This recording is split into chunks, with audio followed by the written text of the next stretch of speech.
Srinath Reddy Mittapalli YouTube ఛానల్కి స్వాగతం. అందరూ నమస్కారం. నేను మీ శ్రీనాథ్ రెడ్డి మిట్టపల్లి. ఇవాళ తరకు వచ్చి నవంబర్ 11, 2024 సంవత్సరం. ఇవాళ ముఖ్యాంశాలకు వచ్చినట్లయితే సౌదీ అరేబియాలో నిర్వహించినటువంటి అరబ్ ఇస్లామిక్ సమ్మిట్లో పాల్గొనడానికి కువైట్కి సంబంధించినటువంటి అమీర్ అయినటువంటి Sheikh Misha Al Ahmad Al Jaber Al Sabah గారు మరియు క్రౌన్ ప్రిన్స్ అయినటువంటి Sheikh Sabah Khalid Al Hamad Al Sabah గారు ఇవాళ కువైట్ నుంచి బయలుదేరి వెళ్ళారు. అక్కడ కార్యక్రమం ముగిసిన తర్వాత అజర్బైజాన్కి అధికారిక పర్యటనలో భాగంగా వెళ్ళనున్నట్లు సమాచారం. కువైట్కి సంబంధించినటువంటి మున్సిపాలిటీ డైరెక్టర్ జనరల్ అయినటువంటి సాద్ అల్ దబూస్ గారు మాట్లాడుతూ కువైట్లో ఉన్నటువంటి ప్రధాన రహదారులు, హైవేలు అన్నీ కూడా చాలా శుభ్రంగా ఉండాలి, అక్కడ ఇసుక ఇలాంటిది ఏది కానీ ఉండకూడదు, వాటిని ఎప్పటికప్పుడు క్లీన్ చేయాలని చెప్పేసి ఆదేశాలు జారీ చేశారు. ఇందులో భాగంగానే కువైట్లో ఉన్నటువంటి కింగ్ అబ్దుల్ అజీజ్ అల్ సాద్ రోడ్ ఏదైతే ఉందో ఈ రోడ్లో ఉన్నటువంటి చెత్త చెదరం అంతా తీసేసి అక్కడ ఉంటే ఇసుక మొత్తం క్లీన్ చేసి ఆ రోడ్ని చాలా శుభ్రంగా ఉంచడం జరిగింది. సో ఇదే తరహాలో కువైట్లో ఉన్నటువంటి అన్ని ప్రధాన రహదారులు, హైవేలు అన్నీ కూడా క్లీన్గా ఉండాలి, ఎట్టి పరిస్థితుల్లోనూ అక్కడ ఇసుక కానీ చెత్త కానీ ఉండకూడదు అని చెప్పేసి ఆదేశాలు జారీ చేశారు. కువైట్లో శీతాకాలం ప్రారంభమైన తర్వాత క్యాంప్ సైట్స్ ఏదైనా ఏర్పాటు చేస్తారు, అంటే గుడారాలు ఏర్పాటు చేసుకోవడానికి పర్మిషన్ ఏదైనా ఇవ్వడం జరుగుతుంది. అది కువైట్లో ఒక 3-4 సైట్లు అయితే కొన్ని అక్కడ మాత్రమే పర్మిషన్ ఇస్తారు, ఎక్కడంటే అక్కడ వేసుకోవడానికి కుదరదు.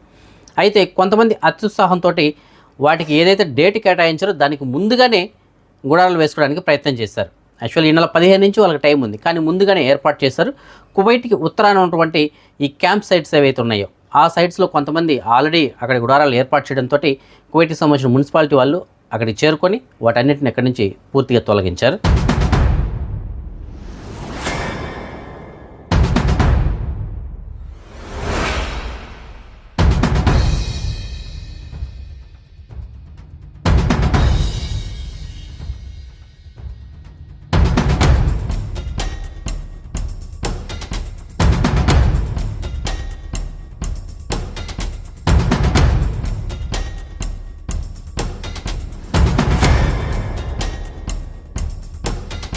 మోసపూరితంగా కువైట్కి సంబంధించిన పౌరసత్వాన్ని ఎవరైతే పొందింటారో అలాంటి వారిని గుర్తించి వారికి సంబంధించిన పౌరసత్వాన్ని అయితే ఉపసంహరించుకుంటున్నది కువైట్ గవర్నమెంట్. దానికి సంబంధించిన సమాచారాన్ని మనం ఎప్పటికప్పుడు వీడియోలో కూడా చెప్పుకోవడం జరుగుతుంది. ఇదే తరహాలో సౌదీ అరేబియాకి సంబంధించిన ఒక 3 వ్యక్తులు ఇదే విధంగా మోసపూరితంగా కువైట్కి సంబంధించిన పౌరసత్వాన్ని పొందారని చెప్పేసి గుర్తించినటువంటి న్యాయస్థానం తీర్పు ఇచ్చింది. అది ఏమనంటే వీళ్ళు కువైట్ పౌరులుగా మెలుగుతూ కువైట్లో వీళ్ళు ఉద్యోగం చేస్తూ పొందినటువంటి జీతం 5 లక్షల కువైటీ దినార్లు అంట. సో ప్రస్తుతానికి ఏమని తీర్పిచ్చిందంటే ఆ 5 లక్షల కువైటీ దినార్లకి డబుల్, అంటే రెండింతలుగా మొత్తం 1 మిలియన్ కువైటీ దినార్, అంటే 10 లక్షల కువైటీ దినార్లు జరిమానా కింద చెల్లించాలి. అలాగే జైలు శిక్ష కూడా 7 నుంచి 10 సంవత్సరాలు విధిస్తున్నట్లు న్యాయస్థానం అయితే తీర్పిచ్చింది. ఈ 10 లక్షలు కూడా కువైట్కి సంబంధించిన రాష్ట్ర ఖజానా ఏదైతే ఉంటుందో దానికి జమ చేయాలని చెప్పేసి ఆదేశాలు జారీ చేసింది. మరి చూడండి, అక్రమంగా కువైట్కి సంబంధించిన పౌరసత్వాన్ని పొంది వాళ్ళు ఏ విధంగా వాళ్ళు కువైట్కి సంబంధించిన పౌరులుగా ఇన్ని రోజులు కువైట్లో మెలిగారు. మరి 5 లక్షల కువైటీ దినార్లు అంటే వాళ్ళ దగ్గర 30-40 ఏళ్ళ పైన కువైట్లో పనిచేస్తుంటారు. ఇన్నేళ్ళు కువైట్ పౌరులు దర్జాగా తిరిగారు, కానీ ఇప్పుడు జైల్లోకి వెళ్ళి ఓచలు లెక్క పెట్టాల్సి వస్తుంది. ఈ మధ్యకాలంలో మనం చూసుకుంటున్నట్లయితే వైద్య రంగంలో విప్లవాత్మకమైనటువంటి మార్పులు అయితే వస్తున్నాయి. ఎవరు కనుగొనలేనటువంటి కొన్ని మందులు కూడా కనుక్కొని కొన్ని జబ్బులకి పూర్తిగా నయం చేయడానికి ట్రై చేస్తున్నారు. అలాగే సర్జరీల విషయంలో కానీ ఇలాంటి కొన్ని కొత్త విషయాలు అయితే కనుక్కోవడం జరుగుతుంది. ఇదే తరహాలో జనరల్గా ఏదైనా ఒక సర్జరీ చేయాలంటే డాక్టర్ చేయాల్సి వస్తుంది, కానీ ఈ మధ్యకాలంలో రోబోటిక్ సర్జరీ అని చెప్పేసి రోబోట్ల సహాయంతో డాక్టర్లే సర్జరీలు కూడా చేయడం జరుగుతూ ఉంది. అంటే కొద్దిగా పర్ఫెక్ట్గా ఉంటుందని చెప్పేసి ఇప్పుడు ట్రెండ్ మారిపోయింది. ఇప్పుడంతా AI technology, artificial intelligence technology అయితే వచ్చింది. ఈ టెక్నాలజీని ఉపయోగించి యూకేలో మొట్టమొదటి లాసిక్ సర్జరీని అయితే నిర్వహించారు. వీళ్ళు ఏం చేశారంటే ఒక మహిళకి అద్దాలు తీసేస్తే పూర్తిగా కళ్ళు అయితే కనపడవు, పూర్తిగా గుడ్డి ఆవిడ, అసలు ఏమాత్రం కానీ చూపు అనేది ఉండదు, అద్దాలు పెట్టుకుంటే లైట్గా కనిపిస్తుంది ఆవిడకి. అయితే ఆవిడికి ఉన్నటువంటి సైట్ ఎంత తెలిసిన 20/200 ఆవిడకున్న సైట్. యాక్చువల్గా ఇప్పుడు ప్రస్తుతానికి ఉన్న సైటు 20/200. అయితే ఈవిడికి సంబంధించినటువంటి దాన్ని మొత్తం స్కాన్ చేసి ఏఐ ప్రోగ్రామ్ తోటి కనెక్ట్ చేశారు. కనెక్ట్ చేసిన తర్వాత ఒక సర్జన్ అయితే సర్జరీ చేయడం జరిగింది ఆ ప్రోగ్రామ్ ద్వారా. ఆ సర్జరీ చేసిన తర్వాత ఆవిడ యొక్క సైట్ ఎంతకు వచ్చిందో తెలిసిన 20/16. జనరల్గా నార్మల్ వ్యక్తికి బాగా పర్ఫెక్ట్గా ఉన్నటువంటి మనిషికి సైట్ ఎంత ఉంటుందంటే 20/20 అని చెప్పేసి అంటున్నారు. అయితే ఇప్పుడు 20/16కు వచ్చింది, అంటే ఇంకా ఎక్కువగా మెరుగుపడిందంట. అంటే జనరల్గా ఉండాల్సిందనుకంటే ఇంకా ఎక్కువగా క్యూర్ అయిందంట ఆవిడకి. మరి చూడండి, అంటే ఆ ప్రాబ్లము ఆవిడ పూర్తిగా గుడ్డిది, కానీ కనుక్కోలేకపోయారు. ఎలా వచ్చిన ప్రాబ్లం, దాన్ని ఎలా చేయాలనేది పూర్తిగా తెలియట్లేదు. కానీ ఏం చేసింది, దానికి పరిష్కారాన్ని కనుగొనింది. ఈ విధంగా చేస్తే ఈవిడికి మళ్ళీ చూపు వస్తుందని చెప్పేసి ఆ దిశగా అక్కడ ఉన్నటువంటి సర్జరీ దాని సహకారంతో సర్జరీ చేశారు. ఆఖరికి సక్సెస్ అయింది. మంచి చూపు కూడా వచ్చింది ఆవిడకి. యూకేలోని మొట్టమొదటి లాసిక్ సర్జరీ అంటే ఇది. సో ఏఐ టెక్నాలజీ చూడండి ఏం చేస్తుందో. మనం కనుక్కున్నటువంటి టెక్నాలజీ అది, కాకపోతే మనల్ని మించిపోతుంది టెక్నాలజీ అది. అంటే మనకన్నా ఎక్కువగా ఆలోచించి అది మనకే అది సలహాలు అయితే ఇస్తుంది.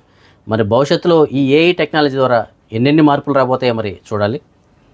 ఫ్రెండ్స్, మీకు డిస్ప్లేలో ఒక ఫోటో కనిపిస్తుంది కదా, ఆ ఫోటోలో ఉన్నటువంటి ఆ ఐరన్ దిమ్మది, అది రాయి అయితేనే కాదు, ఐరన్ దిమ్మ. ఇది ఆఫ్రికాలో ఉన్నటువంటి నమేబియాలో ఉంది. ఒక రైతు పొలం దున్నుతుండగా అది బయటపడింది. అది బయటపడి చాలా కాలం అయితే అవుతుంది అనుకోండి. అయితే దాని గురించి ఎందుకు చెప్పుకుంటున్నామంటే, ఇది ఇప్పటి వరకు భూమిపై ఉన్నటువంటి అతిపెద్ద సహజ సిద్ధమైనటువంటి ఐరన్ అని చెప్పేసి చెప్తున్నారు. ఎందుకంటే మనకి జనరల్గా ఐరన్ కావాలంటే ఏం చేయాలి, తయారు చేయాలి దాన్ని. మనం మట్టిలో వెలికి తీసి ఆ ఖనిజాలు అనేటివి ఒకటి చేసి మళ్ళీ ఐరన్ అనేటువంటి మనం తయారు చేసుకోవాలి. కానీ ఇది సహజ సిద్ధంగా వచ్చింది. ఎలాగా, అంతరిక్షంలో నుంచి భూమిపైకి రావడం జరిగింది. జనరల్గా ఉల్కలు వస్తుంటాయి కదా, ఆ విధంగా ఇది అతిపెద్ద ఉల్క సుమారుగా 80,000 సంవత్సరాల క్రితం భూమిపైన దీని ప్రభావం చూపించిందని చెప్పేసి అంటారు. భూమిపైకి వచ్చి పడిందంట అది. మరి 80,000 సంవత్సరాల క్రితం అంటే మరి అప్పటికి ఎలాంటి పరిస్థితులు ఉంటాయో ఒకసారి ఊహించుకోండి. సో ఆ సమయంలోనే పెద్ద పెద్ద జంతువులన్నీ కూడా చనిపోయి ఉండొచ్చు బహుశా. సో అప్పుడు పడిందంట అది. సో దాని కాలక్రమేణా అది భూమిలో కలిసిపోయింది. అయితే రైతు దున్నుతున్నటువంటి సమయంలో ఆయనకి బయటపడింది అది. సో దీనిపైన సైంటిస్టులు అప్పటి నుంచి ఇప్పుడు కూడా సర్వే చేస్తున్నారు. కానీ దానికి సంబంధించి పూర్తి వివరాలు కనుక తెలియట్లేదు. ఒక ఉల్కని మాత్రమే తెలుసు, బయట అంతరిక్షంలో నుంచి వచ్చి పడింది. దాని యొక్క బరువు ఎంత ఉందంటే సుమారుగా 60 టన్నులు అని చెప్పేసి అంటున్నారు. 60 టన్నులు ఉందంట దాని బరువు. అంటే ఎంతటి వెయిట్ ఉందో ఒకసారి ఊహించండి. చూడడానికి చిన్న దిమ్మలాగా మనకు కనిపిస్తుంది, కానీ 80 టన్నులు ఉందని చెప్పేసి చెప్తున్నారు దాని యొక్క బరువు.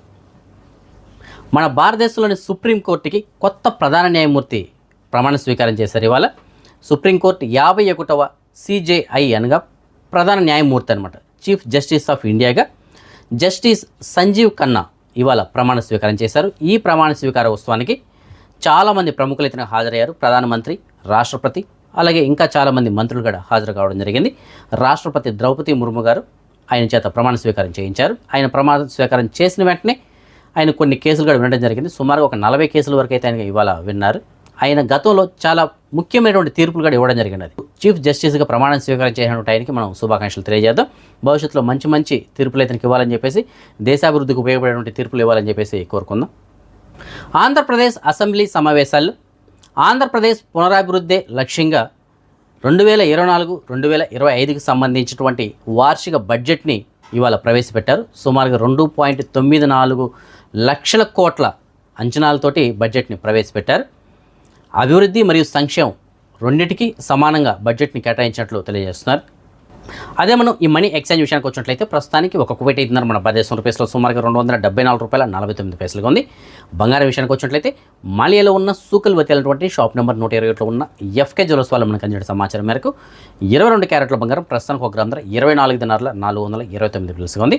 అదే 24 క్యారెట్ల బంగారం అనగా బిస్కెట్ల రూపాయల బంగారం ప్రస్తుతానికి ఒక గ్రామ ధర 26,640 ఉంది. సో ఈ ఫ్రెండ్స్ ప్రస్తుతానికి ఉన్న అప్డేట్స్. రేపు రాత్రి 9 గంటలకు వచ్చిన వీడియోలో మరిన్ని అప్డేట్స్ తెలుసుకుందాం. అందరికీ సెలవు. జై హింద్. అండ్ నేను మీ Saddam Hussain. So please do subscribe Srinath Reddy Mittapalli YouTube channel.